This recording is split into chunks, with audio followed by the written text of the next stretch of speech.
Olá, ouvintes! Começando mais um episódio do Tá de Clinicagem, seu podcast semanal de clínica médica. O meu nome é Pedro Magno. Eu sou Iago Jorge.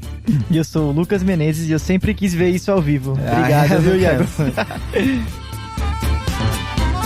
Cara, vou dizer que eu tava destreinado aqui, foi uma situação diferente. Fazia tempo que eu mesmo não ouvia eu falando isso. E o episódio de hoje vai ser um episódio diferente, né, pessoal? A gente vai tentar simular aqui um pronto-socorro no meio de um podcast, onde as condutas vão chegando, os pacientes vão chegando, e a gente vai ter que ir dando conduta, vai ter que ir distribuindo comandos aqui para que a gente chegue até o final dos casos, né? A ideia é ser uma coisa dinâmica, então não se surpreendam se os casos ficarem picados. É como se fossem chegando e a gente fosse atendendo e esperando o exame sair. Uma pitadinha de caos, né, aqui no negócio. Que é exatamente o que é o pronto-socorro, né? E o tema do episódio de hoje, como foi visto aí no título do episódio, vai ser emergências oncológicas, né? Então a ideia é a gente simular a gente num pronto-socorro de um hospital oncológico e que vão chegando pacientes e você vai suspeitando de algumas complicações e o que a gente tem que pensar, o que a gente tem que pedir de exame, o que tem que dar de conduta baseado no que vier. Fechado? Bora.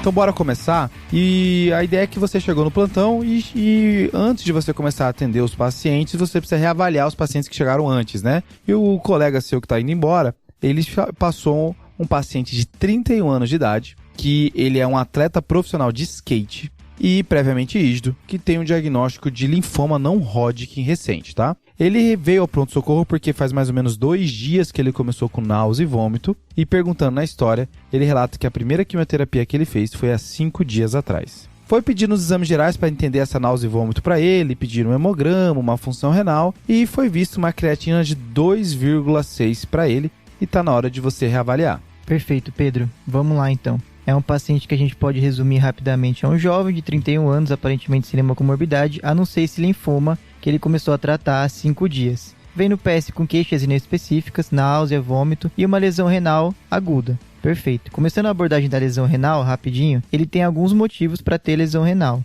Então, começando do básico, ele teria motivo para ter uma lesão pré-renal? Tem, né? Ele tem náusea e vômito, às vezes perdeu um pouquinho o volume. Só é estranho que teria que ser vômito em grande quantidade, ainda mais um paciente jovem, né? Exato. Pode ter um pouquinho ali de perda do terceiro espaço depois da quimio, eles ficam mais inflamados, mas eu concordo que não justificaria toda essa alteração da função renal dele nesse momento. Até pensando em pós-renal também é estranho, porque é um paciente jovem, né? Se a gente pensar que a principal causa vai ser próstata, não é pra aos 31 anos de idade ele tá sofrendo com isso, né? Mas Perfeito. É um linfoma, né? O paciente com linfoma ele pode ter massas aí no corpo inteiro, né? Então, assim, não descartaria tão rápido a possibilidade de uma pós-renal aí. Uma massa comprimindo ureter, alguma coisa do tipo. Pensando no linfonodo nessa região, né? Que cresceu também e pode comprimir o ureter. Aí a nossa anamnese com certeza contemplaria se ele teve redução do débito urinário, dificuldade de micção, se ele parou, né, de fazer xixi de maneira geral. Concordo que também é uma possibilidade. Entrando mais agora nas causas específicas desse caso, a gente vai ter que investigar qual foi a quimio que ele fez, né? Se essa quimio tem alguma ligação direta, nefrotoxicidade, pensando numa lesão intrínseca.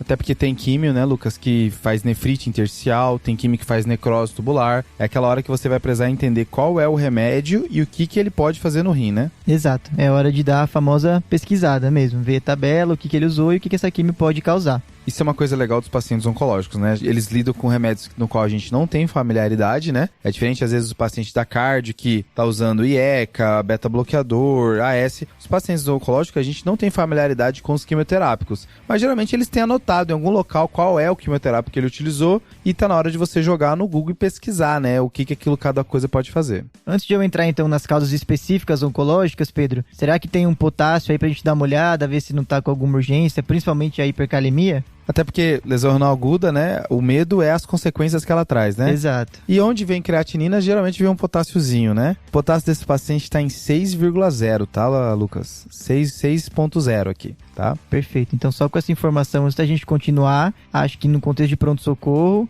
esse paciente merece uma monitorização, um eletro, e depois a gente continua. Exato, Lucas, até porque enquanto a gente vai entendendo por que o rim piorou, a gente precisa fazendo medidas para que a consequência do rim piorado não cause coisas graves, né? Parado e tudo mais. Perfeito. Então esse paciente vai ganhar monitorização contínua, vai ganhar um eletrocardiograma e as medidas iniciais para hipercalemia. Beleza, Lucas. Estamos posicionando aqui o paciente, vamos pedindo eletro para ver se tem sinais, então eletrocardiográfico de hipercalemia. Alguma outra coisa que você quer dele aqui no pronto-socorro? Isso, agora é hora da gente começar a pensar mais voltado pro caso dele. O que justificaria esse paciente ter uma lesão renal aguda num contexto de tratamento de um linfoma recente? Então a primeira coisa que tem que vir na nossa cabeça é a síndrome da lise tumoral. É uma doença que não é tão comum assim, né, Lucas? Mas é uma doença que pode ser muito grave, né? Então é bom a gente deixar esse diagnóstico aí sempre em mente para suspeitar e fazer o diagnóstico, né? Perfeito, Ag. Quando que a gente vai pensar com um pouquinho mais de carinho nessa hipótese? São pacientes justamente que têm neoplasias hematológicas, via de regra, que são os maiores riscos disso acontecer. Algumas já são um pouco mais conhecidas, eu vou citar aqui, mas é uma lista grande, só para falar as mais conhecidas. Então a gente vai ter a leucemia linfoblástica ou mieloide aguda, com leucócitos acima de 50 mil ou 100 mil. Temos o linfoma e a leucemia de Burkitt também. E além disso, linfomas de alto grau, principalmente os com massa maior de 10 centímetros. Que talvez seja o caso do nosso paciente. E aí, pegando o gancho, né, Lucas, são esses grandes tumores, né, você começa a dar o tratamento e aí você pode ter essa lise, né, tumoral, né, vamos dizer assim. Aí, quanto maior o substrato para ter a lise, né, quanto maior o tumor, maior você pode ter essas consequências, né. E aí, basicamente, é isso, né, você vai ter uma quebra, né, das células e vai pegar todo o conteúdo, né, que está dentro das células, vai cair no sangue. E aí você pode ter aumento, geralmente é aumento, né, das substâncias, aumento do fósforo, aumento do potássio, aumento do ácido úrico. Só o cálcio que cai, eu lembro desse jeito, tá? O cálcio cai. E é exatamente isso, Iago. O cálcio cai não porque a célula consumiu ou quando ela morreu aconteceu alguma coisa, é porque ela libera fosfato e esse fosfato extra que ela libera se junta com o cálcio e precipita em pirofosfato de cálcio. E aí o cálcio é consumido, mas a célula liberou o fosfato, foi isso que aconteceu. A ideia é como se o câncer fosse um prédio que precisasse ser demolido, e na hora que demoliram o prédio, os escombros destruíram toda a cidade em volta, né? Tipo isso. Então, Pedro, na minha cabeça é como se tivesse um balão cheio de bala, e aí você espoca... Tipo aquele de aniversário de criança, assim? Tá. Exatamente. Aí você espoca e tudo que tá dentro cai aí, né? Tá bom, tá bom. Sanguínea. Tá bom. Depois os ouvintes falam aí qual foi a pior metáfora, né? A do prédio desmoronando ou é o do balão de criança, né? Beleza. E é exatamente essa fisiopatologia que vai explicar os exames que a gente vai pedir agora para esse paciente. Além do potássio que o Pedro já me passou, a gente vai pedir o fósforo, vai pedir o ácido úrico, o cálcio total ou ionizado. Se pedir o total, lembrar de corrigir para albumina, né? Tem aquela continha. Top, Lucas. Então, além desses exames que a gente pediu pensando na lise tumoral, outras coisas interessantes agora pensando na lesão renal aguda. Lesão renal aguda essa aqui é um dos grandes fatores da lise tumoral, porque talvez um rim 100% funcionante não deixasse isso tudo acontecer, esses distúrbios de eletrólitos, né? A ideia é que o tumor sendo destruído, jogou potássio na corrente sanguínea, jogou fósforo na corrente sanguínea, se o rim tá bom, ele vai conseguir jogar tudo fora, né? Exatamente essa ideia. E o detalhe, né, Lucas, é que quando você tem o rim ruim, vai acumular essas substâncias e essas substâncias vão perpetuar esse rim ruim, né? Que elas também são danosas para os rins, né? Criando aí um círculo vicioso, viu, Pedro? Ó, top. É isso aí. A lesão tubular, né, vai se perpetuar e as coisas vão se depositando ali no túbulo, igual você explicou. A ideia é essa mesmo. Então, pensando um pouquinho além da lise, né, seria interessante pedir um exame de urina 1, uma imagem de rins e vias e também uma gasometria venosa pra gente ver pH, bicarbonato e até lactato principalmente. Show de bola, Lucas. O nosso paciente está sendo manejado já. Daqui a pouco vai chegar os exames, né? O pessoal está coletando os exames. E nisso chegou outro paciente aqui no nosso pronto-socorro, tá? O nosso segundo caso aqui é uma paciente de 47 anos de idade, que é cantora de ópera, e o único antecedente relevante que ela tem é um hipotireoidismo por Hashimoto, tá? Ela fez um diagnóstico recente de um câncer coloretal avançado, no qual ela faz uso de Folfox, através do Portocat. A última quimioterapia que ela fez foi há 8 dias atrás. Ela veio ao pronto-socorro porque hoje começou a ter um quadro de febre e o médico dela orientou, se ela tivesse febre, que procurasse o pronto-socorro imediatamente. Rapaz, essas é uma das orientações mais importantes, quiçá da medicina, viu? Paciente em químio, se febre, procurar o PS imediatamente. Não é 3 dias depois, não é para aguardar a consulta, não é para aguardar a próxima químio, é para ir imediatamente, viu, Pedrão? Exato, Iago. Até porque esse é um cenário onde a gente pode fazer um diagnóstico de emergência pragmático, que é a neutropenia febril. A ideia é um paciente que pós-quimioterapia, que pode estar neutropênico, está fazendo febre, eu preciso priorizar o cuidado desse paciente e entender que isso é como se fosse um paciente séptico. Eu vou atirar antes de fazer pergunta. Antes de entender o que está acontecendo, eu já tenho que tomar algumas condutas aqui. Então a nossa paciente, ela pode ter neutropenia febril, a gente não tem informação do neutrófilo dela ainda, a gente vai pedir o exame, mas a gente já tem orientação que se o paciente tem risco de neutropenia febril, como é o caso da nossa paciente, eu já faço antibiótico terapia com recomendação bem estabelecida de fazer esse antibiótico em menos de 1 hora, tá? Então eu vou pedir os exames de sangue, ver se ela está neutropênica ainda, mas enquanto isso, eu já faço o antibiótico e já colho culturas. E Pedro, e por que você tá trazendo com tanta emergência uma paciente que, assim, só tem febre, né? Até onde a gente sabe. A gente nem passou o exame físico, né? Mas sinais vitais normais, exame físico normal. Eu acho que a ideia é entender que você não precisa ser convencido que essa febre traz algo de ruim por trás. Porque se eu, por exemplo, chego no pronto-socorro sem nenhum antecedente, sem ter feito quimioterapia, falando que eu comecei a ter febre hoje, provavelmente vão me liberar com sintomáticos, né? Ah, deve ter sido alguma arbovirose ou alguma coisa que vai surgir, alguma coisa nada a ver,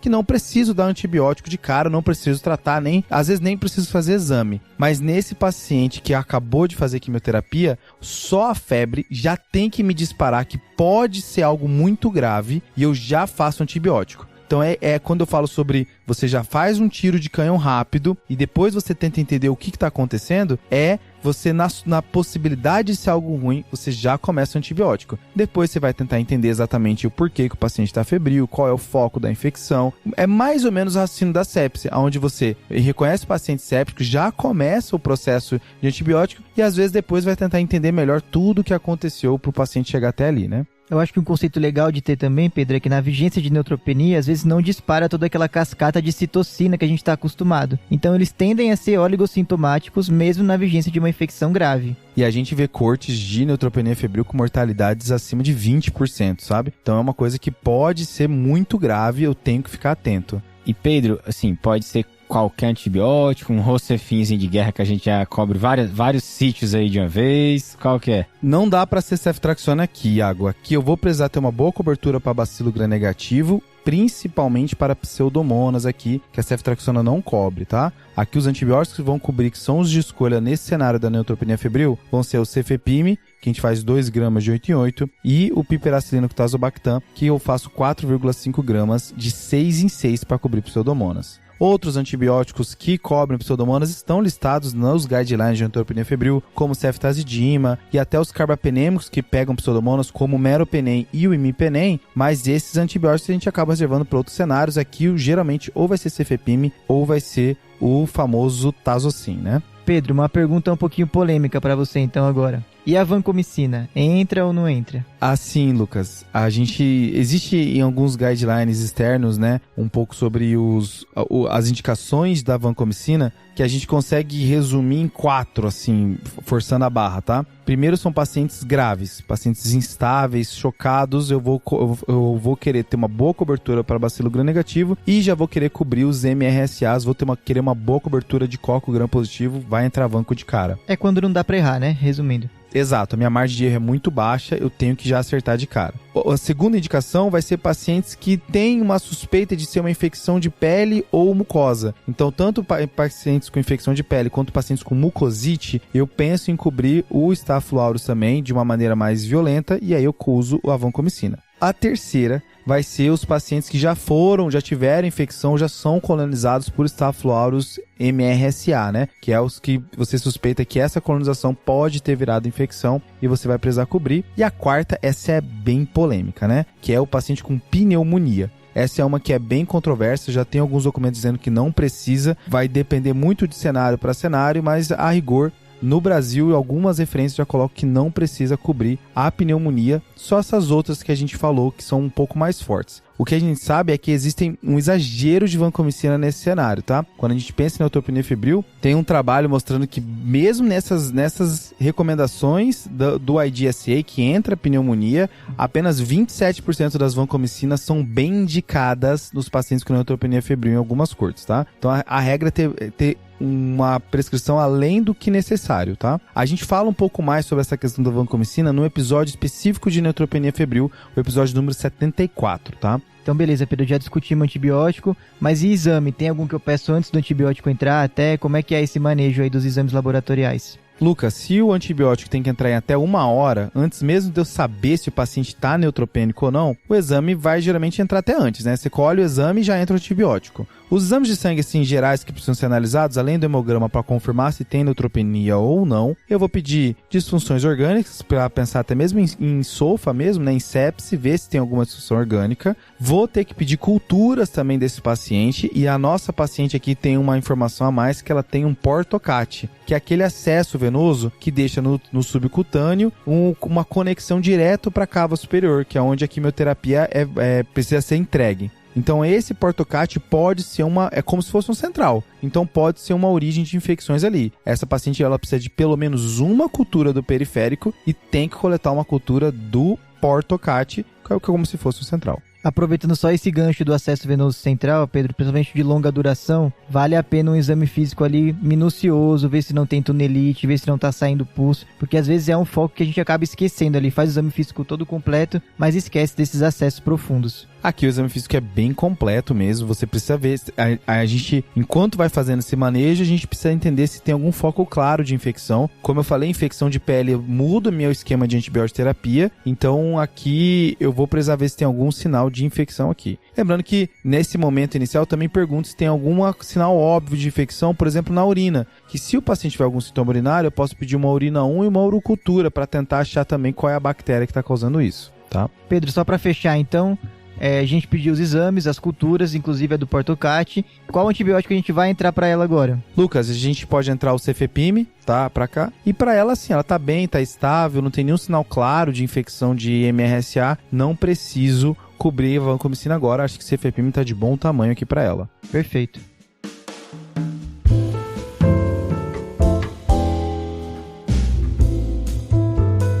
Então, o nosso pronto-socorro até agora já tem um paciente fazendo medidas para hipercalemia, aguardando os exames de Lise, outra paciente fazendo antibiótico terapia e guardando exames para ver se é neutropenia mesmo ou não. E aí chega o nosso terceiro e último paciente do plantão, que é um paciente de 60 anos de idade, desembargador, e a única coisa que ele tem de antecedente é ser tabagista ativo. 60 anos maço. Ele teve um diagnóstico recente de um adenocarcinoma de pulmão, pouco diferenciado, e que ainda está aguardando consulta com o pessoal da oncologia para definir exatamente qual vai ser o tratamento dessa neoplasia de pulmão, mas ele relata que veio ao pronto-socorro porque nos últimos 5 dias tem surgido um edema de face e pescoço associado a uma dispneia, uma sensação de desconforto. E aí? E aí, Pedro, esse caso que você colocou, muitas vezes você pode até fazer já um padrão de reconhecimento, né? Esses sintomas são clássicos, né? Dessa condição chamada de síndrome da veia cava superior, em que os principais sintomas são exatamente um edema facial, que está presente às vezes até em mais de 80% dos casos, e aí você também pode ter outros, edema também no braço, né? Inchaço no braço, veias do pescoço, do peito dilatadas, né? E também a dispneia. Mas, Iago, antes, assim, pra gente entender o que é essa síndrome da veia cava superior, né? Por que ela causa esses sintomas? Por definição, síndrome de veia cava superior é qualquer condição que leve à obstrução do fluxo sanguíneo através da veia cava. É uma definição, assim, brilhante, né? Assim, é mais simples do que era, é difícil. E aí essa obstrução acaba levando ao aumento da pressão sanguínea, né, nessas estruturas que vão desembocar na veia cava superior. Aí vem tanto a drenagem dos membros superiores, como também da cabeça. Então, por isso que a gente justifica esses sintomas, edema em membros superiores, dilatação venosa, né, no peito e pescoço, e até sintomas também mais graves, né, Pedro? Por exemplo, coma, síncope, né, esses são sintomas mais preocupantes nesse contexto. A loucura é entender que a congestão venosa pode evoluir até um edema cerebral, né, Iago? E aí tem que estar atento, porque se isso estiver acontecendo, é grave, viu, meu padrão?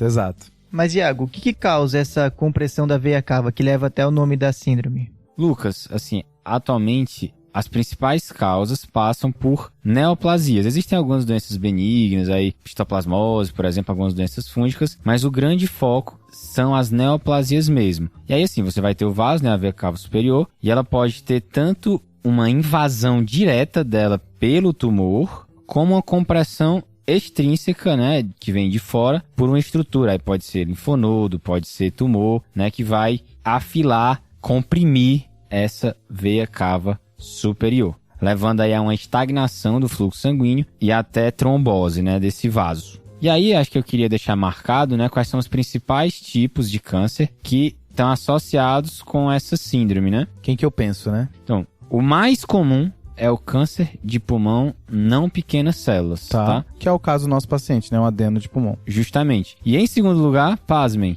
o câncer de pulmão de pequenas células. Entendi. Beleza. E aí depois vem principalmente o linfoma não Hodgkin, né? Esses três aí contam até 95% dos casos de síndrome de veia cava por neoplasias. Eu nunca tinha parado pra pensar que a síndrome da veia cava é simplesmente a palavra síndrome e o nome da estrutura que tá doente, né? É como se a gente chamasse pneumonia de síndrome do pulmão. É como se a gente chamasse... cara, isso é loucura, pô. Eu nunca tinha imaginado que... o nome não fala nada, cara. O nome não fala nada. Só faltou a palavra obstrução, né? Só isso que é... Pô, mas pelo menos isso, Lucas. Não tem como tu falar uma doença que é só o nome do órgão que tá cometido, cara. Da região que tá cometido. Não, mas tipo assim, ó. É enxaqueca, é a síndrome da cabeça. Pô, mano, que é isso, cara? Que nome horrível, cara. Eu nunca tinha parado pra pensar nisso, não, pô. Entendi, Iago. Então nossa principal suspeita aqui é uma síndrome da veia cava superior, que não leva o nome obstrução no nome, como o Pedro falou. Eu levemente revoltado. E o que eu faço agora para diagnosticar? Então, Lucas, um exame muito bom que ajuda bastante, né, a comprovar esse diagnóstico é uma tomografia de tórax com contraste, né? Lembrando que não é uma angiotomografia de tórax, né, que seria mais para ver vasos arteriais. Aqui seria mesmo um TC de tórax com contraste habitual, que aí você vai focar nesses vasos venosos, tá? E tem um detalhe que se você não tem a tomografia disponível, você pode lançar a mão até de um ultrassom. Só que ele vai ser mais útil para ver se tem trombo ali na subclave, axilar, bracocefálica. Você pode até lançar a mão dele em pacientes com sintomas leves, né? Mas assim, pode ser que ver mesmo a veia cava superior não seja possível com ultrassom. Então é o que a gente vai pedir pro nosso paciente agora, né? Vai pedir um exame de imagem, aqui de preferência uma tomografia, para ver, para confirmar se tem uma síndrome da veia cava mesmo ou não. Pedrão, e agora eu queria voltar um pouco para a história, né? Você comentou que ele estava com dispneia, né? Dispneia é uma queixa muito ampla, vamos dizer assim. Eu queria saber mais detalhes, né? Assim, o paciente tá como é que tá a frequência respiratória, saturação, será que ele tá tendo estridor, tá com condição respiratória grave? Como é que tá essa parte aí? Iago, essa queixa de dispneia é bem subjetiva, né, pro paciente. Ele não tá com desconforto respiratório na sua frente agora, não tá desaturando, ele tá sem presença de estridor. O que incomoda mesmo ele é esse edema mesmo. Beleza, então, Pedro. E aí, lembrando, né, se esse paciente tá com dispneia grave, né, com algum sintoma desses que eu comentei, o ideal é ficar monitorizado, né, em sala de emergência. E tem uma coisa que eu queria pontuar, que é algo que você deve evitar, você não deve fazer, que é deitar esse paciente, né? Então, assim, não tem grandes estudos que comparam pacientes com síndrome de veia cava superior deitados e sentados. Mas, via de regra, a gente acredita, né, assim, que você vai acabar deixando o paciente sentado, porque isso diminui a pressão hidrostática e pode até reduzir o edema de cabeça e de pescoço, né? A ideia é que se você deitar, você pode piorar esse edema. Boa. E outro detalhe que também achei bem legal, estudando aqui pro episódio que eu vi, é que você deve evitar fazer remédios IM nesses pacientes, que aí você pode ter até uma absorção retardada das drogas, né, nesses tecidos edemaciados. Interessante, Thiago. E acesso venoso pode? Isso aí é uma dúvida que eu acho que pode pegar na prática, né? Pode pegar um acesso periférico nesses membros, né, afetados? Via de regra pode, e você deve evitar, na verdade, só fazer medicamento vesicante, né? Tipo fazer talvez a químio, né? Um remédio mais aí remoso. Tá bem. Nesse braço aí acometido. Mas o nosso paciente estava estável, né? Dá pra gente pedir o exame de imagem, tentar ver se o nosso paciente tem mesmo síndrome da veia cava superior ou não.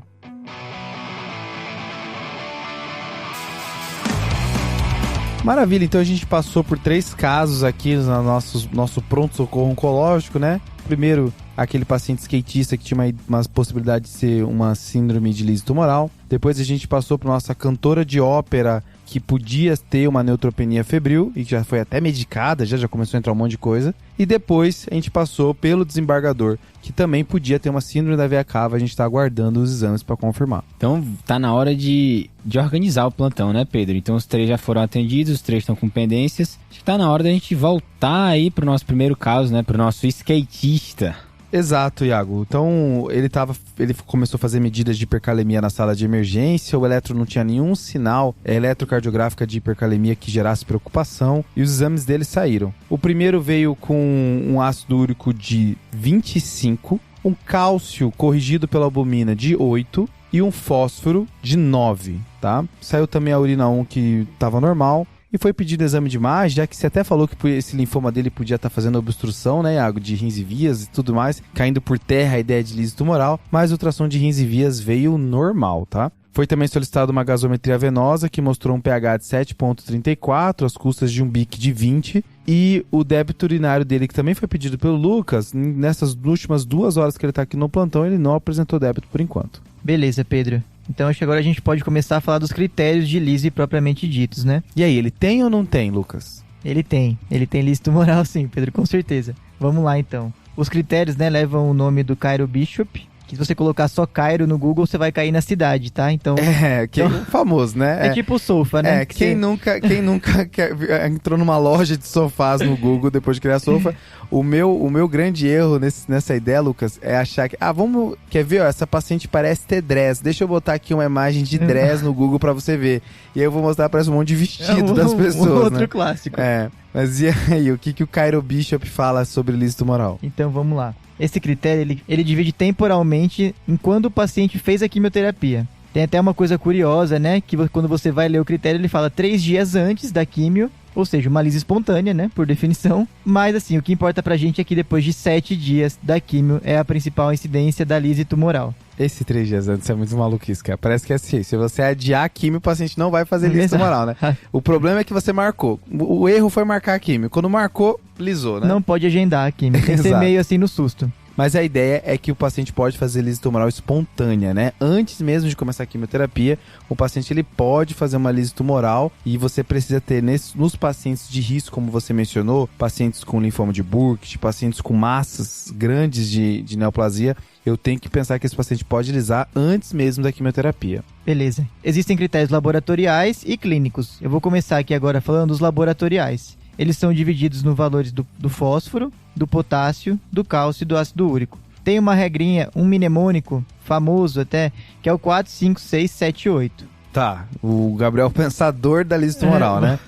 Vamos lá. Então, o 4,5 é do fósforo, que vai subir. O 6 do potássio, que também vai subir. E aí o 7 é justamente o cálcio que cai. Por causa daquela ligação do fósforo que você falou, né? O Exatamente. Fósforo sobe e aí o cálcio cai, né? O cálcio cai, porque eles se ligam. E aí o cálcio que não sobe tanto acaba caindo mais do que subindo. Então no total ele vai cair. Abaixo de 7. Abaixo de 7. E aí o 8 seria o ácido úrico, também maior do que 8. Beleza, Lucas. O nosso paciente ele tem um fósforo acima de 4,5, né? Tá o dobro disso, tá 9. Ele tem um potássio cravando no 6, tá? O cálcio dele não tá menor do que 7, tá de 8. Mas o ácido úrico tá bem maior do que 8, tá de 25, né? Quantos que eu preciso aqui pra poder fechar? Beleza, Pedro. Então, desses 4 que eu falei, a gente vai precisar de pelo menos 2. Então, o nosso paciente dos critérios laboratoriais, ele já fecha pelo menos 2. Se a gente considerar que é maior ou igual a 6, ele tem 3, na verdade. Uma coisa que eu acho legal do Cairo Bishop é que o paciente que já tem algum desses exames muito alterados de base, então, por exemplo, o paciente ele já tem um potássio muito baixo ou já tem um cálcio muito alto de base, antes mesmo de começar a fazer quimioterapia. Ele conta que só variação já dá para você pontuar, né? Se o exame variar 25%,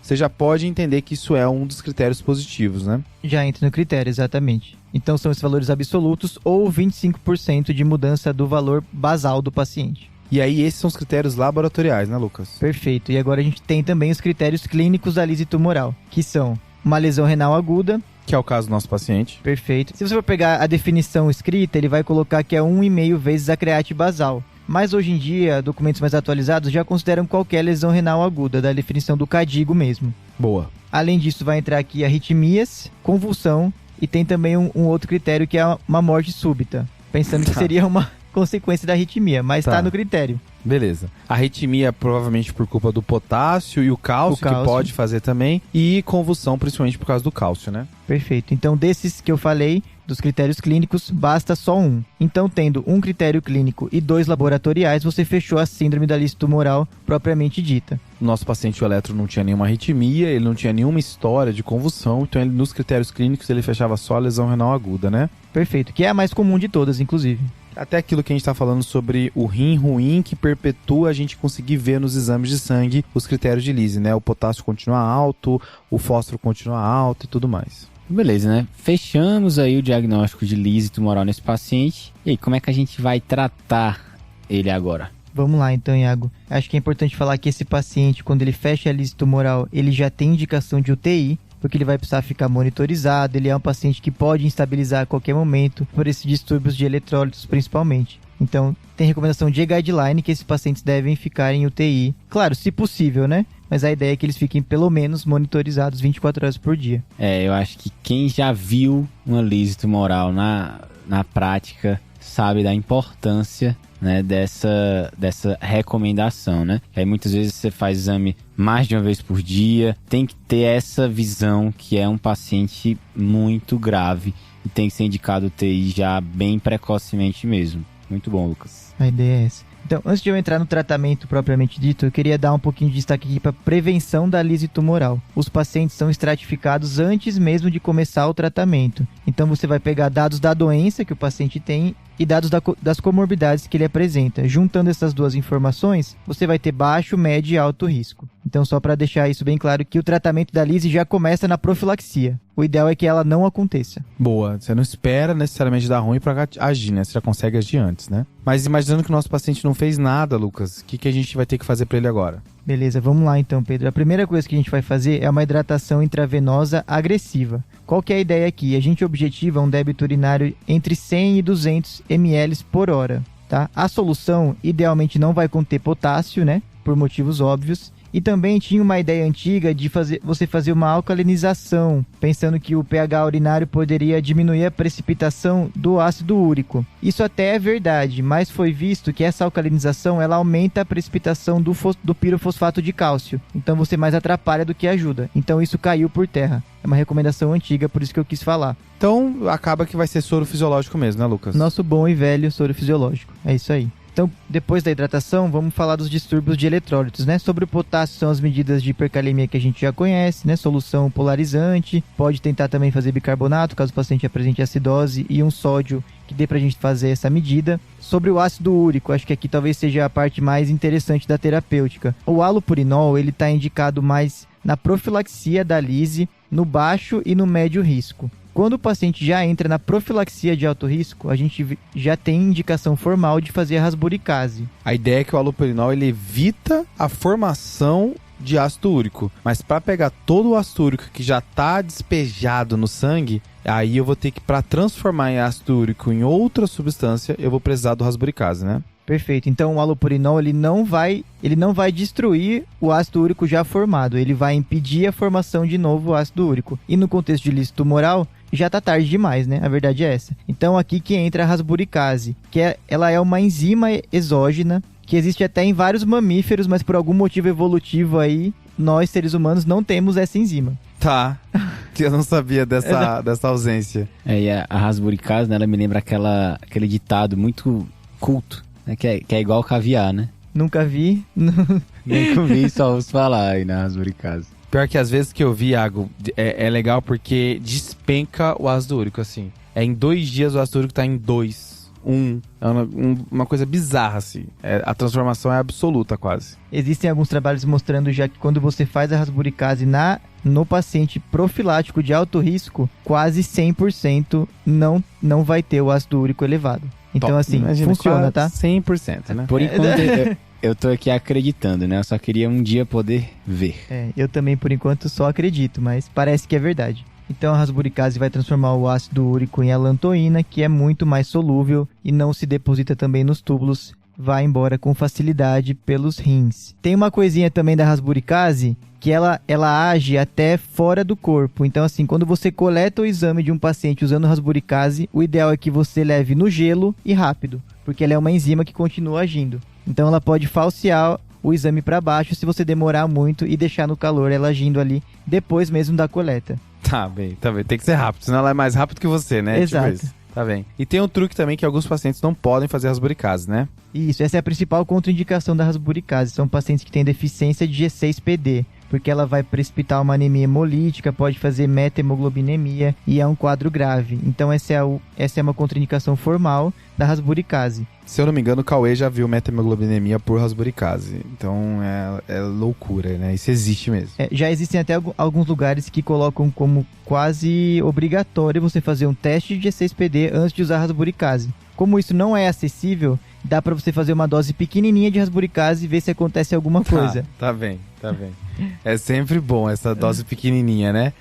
E quando não tem rasburicase, Lucas? Deixar bem claro, então, Pedro, que isso não é a situação ideal, igual eu já falei. A rasburicase está indicada desde a profilaxia de alto risco, quem dirá para uma lista tumoral já estabelecida. Dito isso, vamos lá, dá para fazer halopurinol, lembrar que ele é corrigido pela função renal, então paciente, principalmente os que estão com lesão renal grave, fazer 100 mg por dia é o que a gente faz geralmente. Caso tenha uma função renal adequada, dá para fazer até 800 mg por dia, mas na prática, geralmente 100 de 8 em 8 é o que a gente vê por aí. A ideia é que assim, se eu não consigo transformar o ácido úrico que tá lá, pelo menos eu evito mais ácido úrico nisso, né? Eu tento impedir que venha mais gasolina nessa fogueira, né? E torço pro rim dar conta, né? A verdade é essa. Caso o rim não dê conta, a gente tem a solução da hemodiálise, que o ácido úrico ali é dialisável, então é uma das indicações da hemodiálise na síndrome da lista tumoral. Quando a gente fala de problema de eletrólito, é roubar, né? Roubar. Estamos com um eletrólito muito ruim. Como é que rouba? Bota na diálise, né? Exato. Geralmente dá certo, tá? Tá bem. Então, aproveitando esse gancho, vamos falar dos outros eletrólitos que a gente ainda não falou. Na questão do fósforo, é muito interessante que a gente não vai se guiar apenas por ele para fazer essas medidas de gravidade. Existe uma coisa chamada duplo produto do fósforo vezes o cálcio, que é simplesmente uma multiplicação entre os dois mesmo. Pega o cálcio do paciente e multiplica pelo fósforo, né? Então, nosso paciente tem cálcio de 8 e fósforo de 9, daria 72. Perfeito. Então, assim, tem dois valores que talvez seja legal a gente saber de cabeça, que é 60 e 70. Quando o paciente tem um duplo produto de 60, você já dispara um sinal amarelo quase que vermelho. Tá. Porque ele vai precipitar bastante e essa precipitação vai ocorrer em vários lugares, inclusive no rim. Tá. Mas também ela precipita no coração, é uma causa de arritmia, pode precipitar em sistema nervoso central, levando a convulsão. Então, assim, chegou nesse valor, já fique um pouco mais esperto, seja um pouco mais permissivo para indicar, inclusive, hemodiálise para esse paciente. E quando passa de 70? Então, acima de 70 é avisar a equipe da nefrologia que muito provavelmente esse paciente vai precisar de diálise. Até porque para ele chegar num duplo produto desse tamanho, muito provável que ele já tenha uma disfunção renal aí importante. Senão o rim estaria dando mais conta de diminuir esses eletrólitos, principalmente o fósforo, né? Maravilha, acho que com isso a gente consegue já dar uma conduta para o nosso primeiro caso, né? É mandar para UTI, hiperidratar para esse paciente e rasburicase. Nosso paciente já tem um duplo produto de 72, a nefro vai ter que ser envolvida para ver se já vai precisar dialisar, qual é o melhor momento. Então, pelo menos a conduta está bem estabelecida. É isso aí, Pedro. Torcer para a rasburicase dar conta do recado e ela não precisar da diálise nesse momento. Indo então para nossa segunda paciente, aquela nossa cantora de ópera que tinha um câncer de intestino e a gente que veio com febre, a gente suspeitou de neutropenia febril, começou já a antibiótico terapia e estava aguardando os exames para confirmar se é isso mesmo. Saiu o hemograma dela e que mostrou que tinha uma anemia leve, uma plaquetopenia, mas o que importa é os números dos neutrófilos, tá? Que no caso dela veio de 620.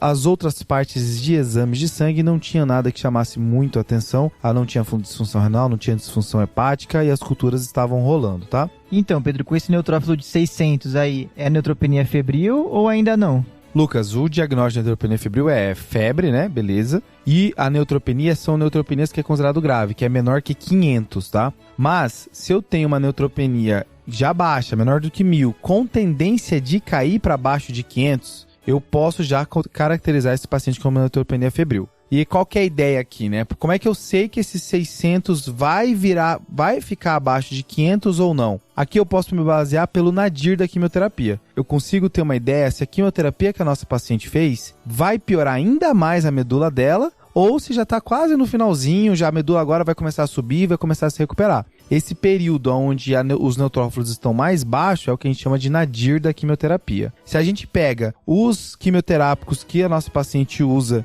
e joga no Google, um dos sites que a gente pode utilizar é o ChemoCare, né? ChemoCare, ChemoCare. Ele fala pra você qual é o nadir de cada quimioterapia. O esquema que ela estava utilizando é o FOLFOX, né? Que vem oxaliplatina, leucovorin e o fluoracil. Esse último, ele tem um nadir de 9 a 14 dias. E a nossa paciente, ela fez a última quimioterapia dela há 8 dias atrás. Então, a tendência é que esse neutrófilo dela vai cair ainda mais, porque nem chegou no pior momento dessa quimioterapia. O neutrófilo vai piorar ainda mais. Então, com 620, eu posso carimbar que ela tem neutropenia febril, porque ainda vai ficar pior. Acho que uma coisa importante também de pontuar, Pedrão, é que mesmo que a pessoa não tenha aferido a temperatura, ou mesmo que quando ela chegou no PS ela não esteja febril, se a pessoa disse que ficou quente ou alguma coisa que lhe pareça um quadro febril, você leva em consideração, considera que foi uma febre e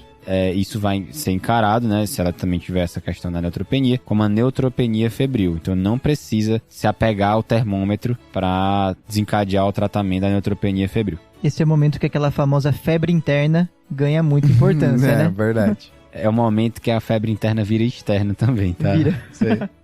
Eu acho que a partir do diagnóstico de neutropenia febril, o nosso paciente já recebeu antibiótico terapia de entrada. Eu acho que duas coisas a gente precisa discutir agora. Primeiro, é que a gente fez o nosso diagnóstico pragmático, agora a gente precisa entender exatamente por que ela está tendo febre. A gente vai tentar achar o motivo da infecção. Aqui a gente pode lançar exames de imagem, ver se tem alguma coisa no tórax causando pneumonia, perguntar para a paciente de novo, refazer a anamnese, ver se tem algum foco infeccioso. Até a gente pode tentar ver se o paciente tem alguma coisa para COVID, né, já que pode fazer febre também. Então eu preciso tentar achar o foco da infecção, que aí a neutropenia febril ela é um diagnóstico transitório. Se eu, no primeiro momento, eu falei que a neutropenia é febril e depois eu consegui ver que tem uma urocultura positiva, uma urina com alteração e o paciente tinha sintomas urinários compatíveis, então, com pielonefrite, não é mais uma neutropenia febril, uma pielonefrite com um paciente neutropênico. Então, eu tenho que tratar exatamente como eu trato numa pielonefrite. Então, por exemplo, é uma infecção abdominal e que tem indicação de cobrir anaeróbio. Se eu tiver feito cefepime, eu não estou cobrindo anaeróbio ainda, eu vou ter que acrescentar metronidazol.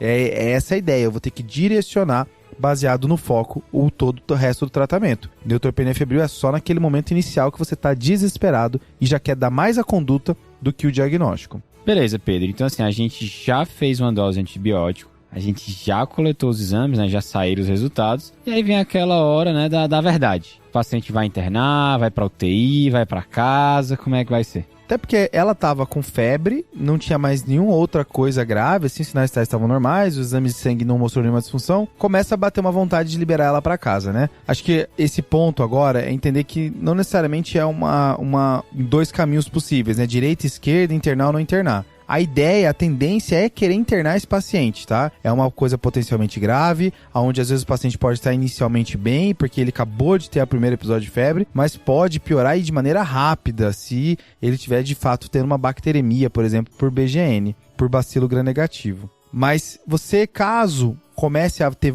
uma vontade de liberar o paciente está muito bem, você pode lançar mão de algumas etapas para ver se o paciente tem de fato condições de ir para casa, né? A primeira etapa é julgamento clínico, é você achar que o paciente de fato tem possibilidade de ir para casa. E esse julgamento clínico ele é influenciado por várias coisas, né? É o resto dos exames de sangue, é as comorbidades que o paciente tem, às vezes até a coisa meio indireta, né? Do médico que tá vendo o paciente e sentir que tem alguma coisa a mais que talvez seja melhor ele fazer o início da antibiótico terapia internado. Passado o julgamento clínico e você ainda mantém uma vontade de liberar esse paciente para casa, você pode lançar mão de alguns scores que vão te ajudar a ver se o paciente é baixo risco ou alto risco para mortalidade e eventos catastróficos relacionados à neutropenia febril. E aqui o mais famoso é o MASC, tá? Que um paciente com MASC alto te dá uma ideia de que ele é um baixo risco e você pode tentar liberar ele. A gente aprofunda mais a discussão de MASC e de outros scores lá no episódio 74. E eu tenho que garantir que mesmo se esse paciente tem um julgamento clínico bom, tem os scores me favorecendo a liberar ele para casa, eu tenho que garantir que ele pode voltar rápido caso ele passe mal. Que eu tenho que garantir que alguém está checando ele o tempo inteiro. Existe até a recomendação de você ligar para o paciente todos os dias para saber se ele está bem, né? Então, é do artigo original, né, Pedrão? Exato. Então, é um cenário muito difícil de você liberar, tá? A nossa paciente, por exemplo, ela tem... conseguir reproduzir na prática, né? Exato, Iago. Então, por isso que a tendência é sempre internar. Você precisa lutar contra várias ondas para poder liberar esse paciente para casa, tá? E caso você libere, lembrando que você pediu aí umas hemoculturas, né, que demoram alguns dias para ficar pronto. Então, assim, vamos supor que você conseguiu passar por essas etapas aí que o Pedrão tá comentando. Não esqueça de marcar um retorno para checar as hemoculturas, né? Exato. E aí, caso o paciente vá para casa, ele vai de alta com antibiótico terapia, depois de ter feito já a primeira dose de antibiótico dentro do hospital, ficado em observação um tempo, visto que o paciente não evoluiu mal, e aí você pode começar a pensar. Mas acho que a mensagem que fica é a tendência desses pacientes é ficar internado para você ficar de olho nele. E aí, se o paciente ficar bem, vai ser uma internação curta, né? E voltando pro caso, Pedro, e aí, como é que a gente vai fazer? Nosso paciente até tinha um julgamento clínico bom, ela estava bem, no bom estado geral. Ela tinha um MASC de 23, tá? Então é acima de 21, então até é considerado baixo risco, ainda mais que é um tumor sólido. Os tumores hematológicos, a tendência é ainda mais ficar tumor sólido, que você começa a cogitar mais a ideia de liberar para casa. Só que ela morava a 1h30 do hospital mais perto, tá, Iago? Isso totaliza mais do que os 60 minutos ideais para você poder liberar o paciente para casa. Aí a equipe achou mais prudente deixar ela internada, ver para onde ela vai, e aí caso ela fique tudo bem, ela vai para casa com mais segurança. Olha só, ela não passou no critério do tempo, na distância para o hospital, rapaz. Muito bem perguntado para quem perguntou.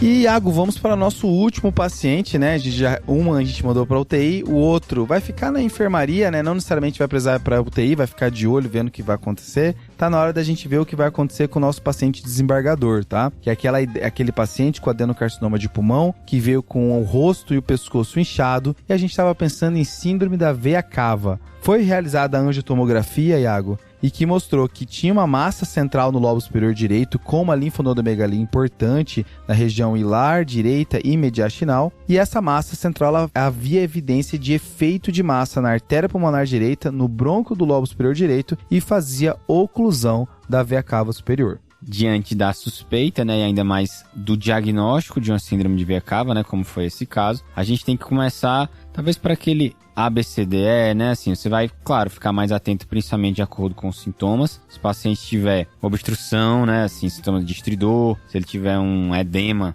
se ele tiver em rebaixamento de nível de consciência grave, você vai procurar inicialmente estabilizar esse paciente, né, garantir a via aérea, garantir um suporte respiratório, né, garantir uma segurança hemodinâmica, né, para esse paciente. E aí ele tendo sintomas de gravidade, né, o ideal é você buscar um tratamento ali na recanalização dessa veia ali, um tratamento muitas vezes local. Aí pode ser um stent, pode ser uma trombólise mecânica, uma trombólise farmacológica, aí pode ser até um balão, né, uma angioplastia. Vai depender de caso a caso, vai depender de onde você está. O ideal é assim, você pensando que a gente está falando para um médico generalista, para um clínico. Aqui é um caso que, se tem uma gravidade maior na apresentação, você vai precisar de especialistas para ajudar, sem dúvida. Então, né, a gente falando aqui para um médico generalista, para um clínico, lembrar que frente a esse diagnóstico e com sintomas de gravidade, você vai precisar de uma ajuda aí, principalmente cirurgia vascular ou da radiologia intervencionista, né, a depender do serviço. Raciocínio de infarto com supra, né? O vaso tá fechado, eu preciso abrir ele correndo, né? Rapaz, agora eu gostei da metáfora. Ah, Pedro. Tá, essa metáfora você essa gostou, foi beleza. boa, né? Eu testei umas 15 metáforas nesse episódio que foram cortados na edição, mas essa ele gostou, beleza. Venceu pelo cansaço. Foi, já estou cansado. Tá bem. O nosso paciente, né, no caso, a princípio ele não tinha nenhum sintoma de gravidade, né, Pedro? Estridor, hipotensão grave, rebaixamento de consciência. Isso, Iago, ele não tem nenhum sintoma de gravidade, não tá rebaixado, não tá com estridor, não tem nada. Então, nesse caso, o manejo dos sintomas vai depender do tipo histológico e também se o paciente já foi submetido ou não a um tratamento quimio-radioterápico antes dessa manifestação. Assim, aqui já é bom você discutir com o oncologista, né, com o radioterapeuta, que as principais opções terapêuticas vão ser essas. Radioterapia, e muitas vezes, acho que vale a pena pontuar, os principais tumores associados à síndrome de veia cava superior, eles são radiosensíveis. Tá. E também alguns são quimiosensíveis, mas aí acho que já é o momento de você chamar o amiguinho oncologista. Então a ideia é que em casos leves dá tempo de tratar o tumor, em casos graves não dá tempo de tratar o tumor, eu tenho que abrir rápido, né? Exatamente. Achei interessante que, por exemplo, a radioterapia ela pode mostrar uma melhora sintomática, às vezes em 72 horas. Achei um tempo até hábil. É bem mais rápido do que eu imaginava. Então, 72 horas o paciente já mostra uma melhora significativa. Então, no caso desse nosso paciente, virgem de tratamento, né? A conduta para o médico do pronto-socorro vai ser internar, avisar a equipe de oncologia, e ele possivelmente vai ser um candidato aí para radioterapia para paliar esses sintomas que ele está sentindo aí. Acho que com isso a gente consegue dar conduta para os 3 casos, né? Plantão resolvido. Plantão resolvido, né? Esperando não chegar mais ninguém. E a gente vai se aproximando do final do episódio, né? Tá acabando o plantão, então. Tá acabando o plantão e tá na hora dos salves, pessoal.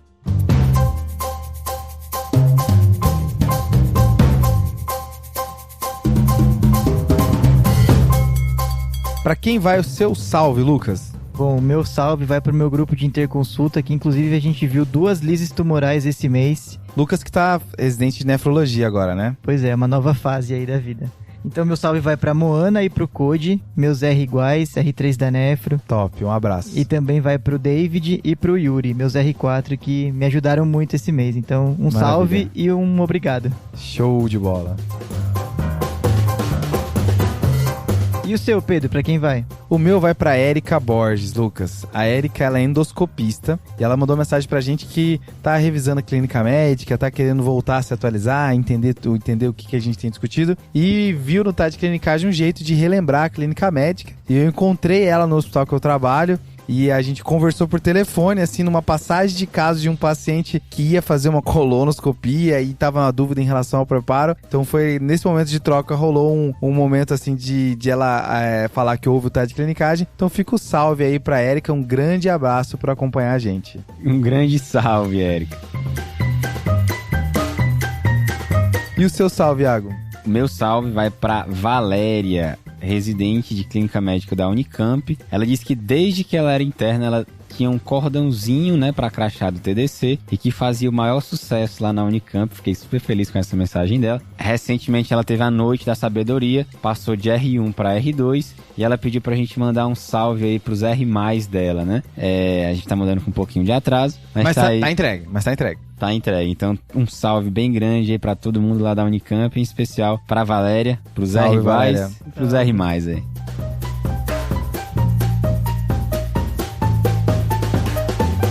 E é isso, pessoal. Para quem chegou até o final do episódio, a gente gostaria de um feedback sobre esse formato de condutas no pronto-socorro, onde a gente fala um pouco mais rápido sobre as doenças, focando principalmente no que precisa ser feito, né? E então manda pra gente aí o que achou, que se gostou, se não gostou. Lembrar de seguir a gente no @tadeclinicagem, tanto no Instagram quanto no Twitter, no YouTube também. E é isso, né? Acho que é isso, Pedro. Espero que tenham gostado desse formato novo. Maravilha. Fechou? Valeu. Valeu. Um abraço.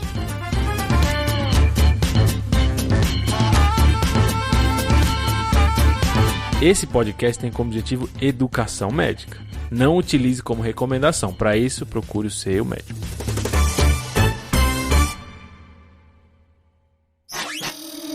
Essa é uma produção do Bicho de Goiaba.